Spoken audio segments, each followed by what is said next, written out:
میاییم برادران و خواهران عزیز به سری سوال هایی که به ما ارسال شده است.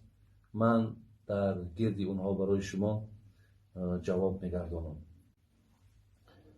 سوال آمده است، پیشتر از من گفته گذارم که بسیاری سوال هایی هستند که به همه اینها ما مقصد جواب گفتن برای اینها وقت در کاره.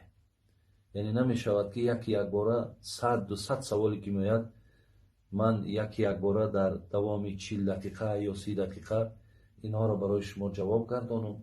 بازی با مقدار همون وقتی که من قوتی همون را گپ زدن شد دارم یا قوتی نشستن اینقدر وقت دارم، چند سوالی که در اینجا جای می شود من برای شما جواب می گویم و باز در دوام الله مهربان اگر وقتها را فراهم بیارد و الله مهربان اگر امکانیت بتهد باز جواب سوال هایی که هست اینجا ده من برای شما نوبت به نوبت جواب میگردانم.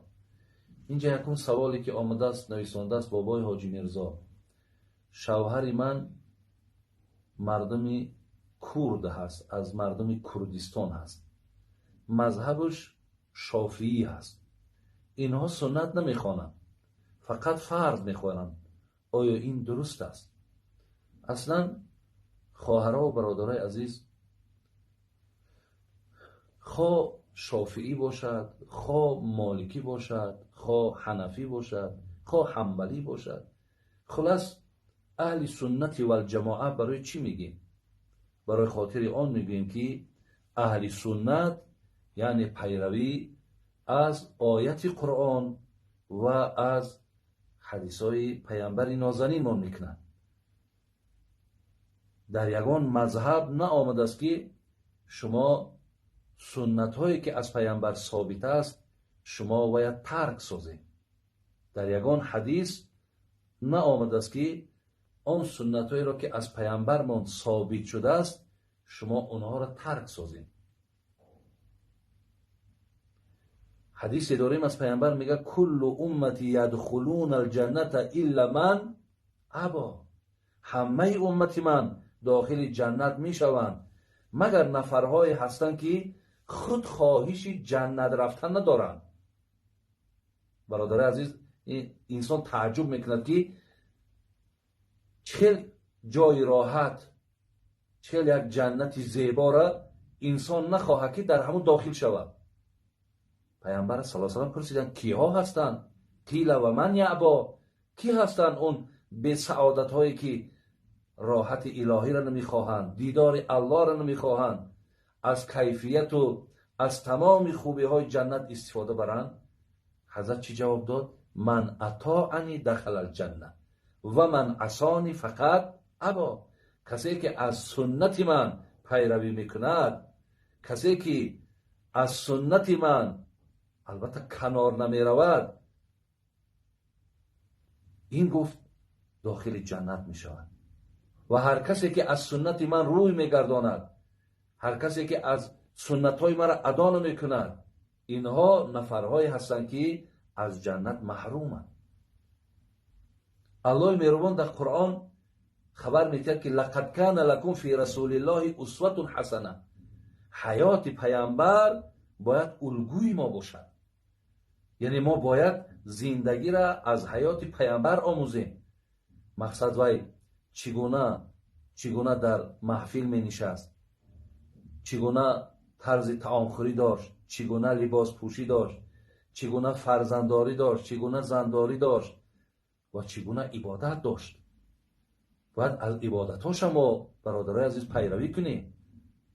زلیهاز اون نفری که خواه شافعی باشد، خواه هر مذهبی که باشد، وقتی وی ترک سنت میکند، علال خصوص سنت هایی که در یک روز که سنت های رواتب میگیم، سنت های مؤکده میگوییم که ما دو خیل سنت داریم، سنت های مؤکده داریم و سنت های غیر مؤکده داریم. که سنت های مؤکدش همین 12 رکعتی که در یک شبانه روز است و 8 رکعت سنتی که در روزهای جمعه 4 رکعت پیش از فرض میخواندیم و 4 رکعت بعد از اون میخواندیم. اینها سنت های مؤکدن، اینها سنت های تأکید شدن و این خاطر اینها را کسی ترک می سازد. اینجا در عزیزای خدا، علمای ما، حدیث های پیامبر میگن اون نفر از زمره آدمای گناهگار است. شما ببینید در اینجا حدیثی را من برای شما خوانم برادر عزیز، ان ام المؤمنین ام حبیبه رملته بنت ابی سفیان، یکی از مادرای ما و شما، یکی از خانم‌های پیامبر ما، رضی الله عنهما، قالت سمعت رسول الله صلی الله علیه و سلم یقول، میگه از پیغمبر خدا شنیدم، ما من عبد مسلم یصلی لله تعالی كل يوم 12 ركعة تطوعا غير الفريضة إلا بنى الله له بيتا في الجنة أو إلا بني له بيت في الجنة. رواه مسلم.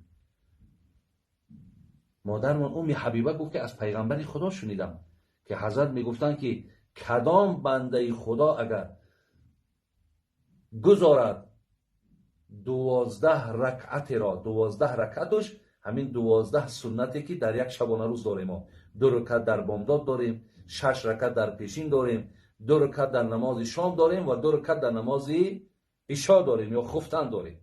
هر کسی که اینها را ادا کند خدای مهربان برای او خانه در جنت می سازد.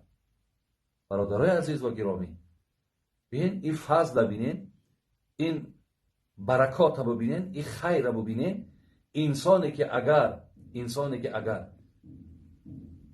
خودش از این نعمت، خودش از این بشارت، از این وعده وقتی که دور میگیرد، آیا چگونه برادر عزیز ما او را بگیم دینش دینی قوی است؟ چگونه بگیم این را عقیده مستحکم است؟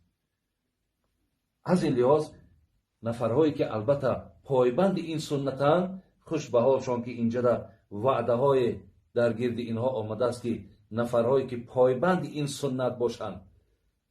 حتی ببینین بسیار از محبای سنت داریم که این 12 رکعت میخوانند، بغیر این با سنت های غیر مؤکده داریم، مثل نمازهای تهجد، مثل شکر وضو، مثل تحیه مسجد، مثل نماز ضحی، مثل نماز اشراق، مثل نماز تسبیح، مثل نماز استخاره و دیگر نمازهایی که اینها غیر مؤکده هستند، ولی بندگان خدا اینهاش هم ادا میکنند. به خاطر که برادرای عزیز، من حدیثی در اینجا هست، دیگر ضرور نیست که من متنی و به شما خوانم. میگه روز قیامت وقتی که ما را نمازهای فرض ما خدای مهربان میبیند که کمبود در نمازهای فرضی ما هست، نقصان در نمازهای فرضی ما هست، برای کامل کردن نمازهای فرضی ما الله مهربان میپرسید از ملائکه هاش که ببینین نماز غیر فرض دارد یا نه، تا ما در عوض همین نمازهای فرضش جبران کنیم. مثل تاجیکای ما پارگی میگن، پارگی کنیم تا که مقصد نماز فرض ای کامل شود. کامل شدن فرضی ما از روی خواندن نمازهای سنتی ما است. برای همین در نخواندن اینها برادر عزیز ما گناهگار میشیم. حتی من در اینجا در موسوعه فقهی حتی بین از دیدگاه علمای 4 مذهب چی میگن؟ میگن که اما سنن التي لها وقت معین و تسمى السنة الراتبه المؤکده التي تطلب كل یوم. سنت هایی که گزاریدن آن را شریعت معین کرده است، مقرر کرده است و هر روز میگه گزاریدنش مطلوب میباشد، یا سنت مؤکده میگن که حتما این سنت هایی که در اینجا آمده است از ابن عمر روایت میشود که حدیث متفقون علیه است، میگه صلیت مع رسول الله، با امروی پیامبر چی خواندم؟ رکعتین قبل الظهر، 2 رکعت سنت پیش از فرض پیشین خواندم، و رکعتین بعدها، ببینید باز 2 رکعت دیگه بعد او خواندم، و رکعتین بعد الجمعه، بعد جمعه خواندم، و رکعتین بعد المغرب. باز دیگر طرز مثال بنای او آمده است. اینجا از حضرت عایشه مادرمان که پیامبر چه میخوان، مقصد میگه 4 قبل از ظهر و رکعتین بعد از ظهر، 4 رکعت پیش از فرض میخواندیم و دو رکعت بعد با فرض پیشین میخوندیم، رکعتین بعد المغرب دو رکعت بعد عشا میخوندیم، رکعتین بعد العشا دو رکعت بعد از خفتن میخوندیم و رکعتین قبل الفجر و دو رکعت پیش از مقصد نماز فرض بامداد میخوندیم. خلاص اینها سنت های هستند که حضرت ها میگه با پیامبر نازنین میخوندیم، مادرمون میگه اینها را حضرت ادا میکردن، زلحاظ اینها را سنت های راتبه میگن، سنت های رواتب میگن.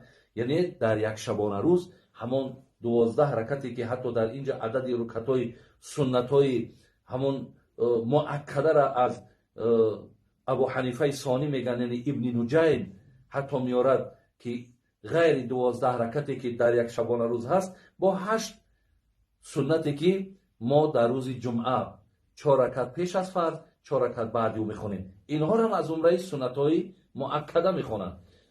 حکم سنت های مؤکده برادران عزیز همین است که کسی اگر ادا نکند و یا علمای دین همش میگن، انا حتی اینجا در یک سخن ابوالحسن سیندی در باب حدیث عایشه مادرمون میارد که میگه وقتی حضرت عایشه مادرمون چی گفت، من صابر علی 13 رکعت، کسی که اگر ببینین در اینجا کلمه مقصد صابره را به معنای پابند بودن، ابوالحسن سیندی میگه همین کلمه صابره به معنای چی میاد، لازمه و داومه، کسی که البته ایرا بردوام میگیره، کسی که ایرا مقصد لازم میگرفته است.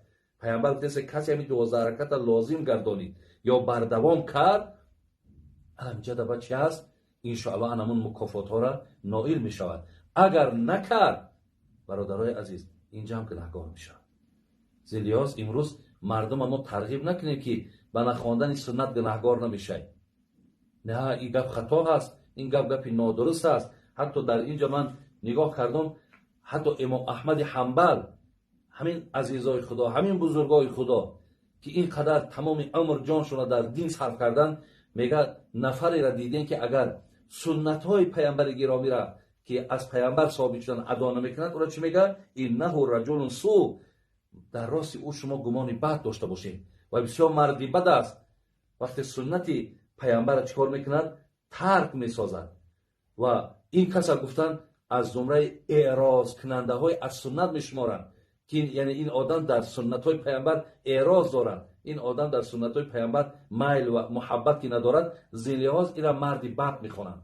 اینجا در برادرای عزیز و گرامی سخنهای خیلی از عزیزای خدا بسیار آمده است، ولی فقط امروز حتی از شیخ معاصر امروزه بگیم، از شیخ صالح فوزان، این کس هم در فتاواش چی آورده است، گفته است کسایی که اگر سنت های راتبه را، سنت های همین 12 رکعتی که هست اینها را وقتی ترک می سازند، گفته است اینها گفته است گناهگار می شوند، زیرا ترک این سنت ها مکروه است. اگر گفته است کسی سنت های همین راتبه را بردوام ترک میکند، نزد بعضی امامان گفته است اهل سنت از عدالت خارج می شود و گناهگار می گردد، زیرا میگه بردوام ترک کردن سنت این از ضعف ایمان همون آدم خبر میده.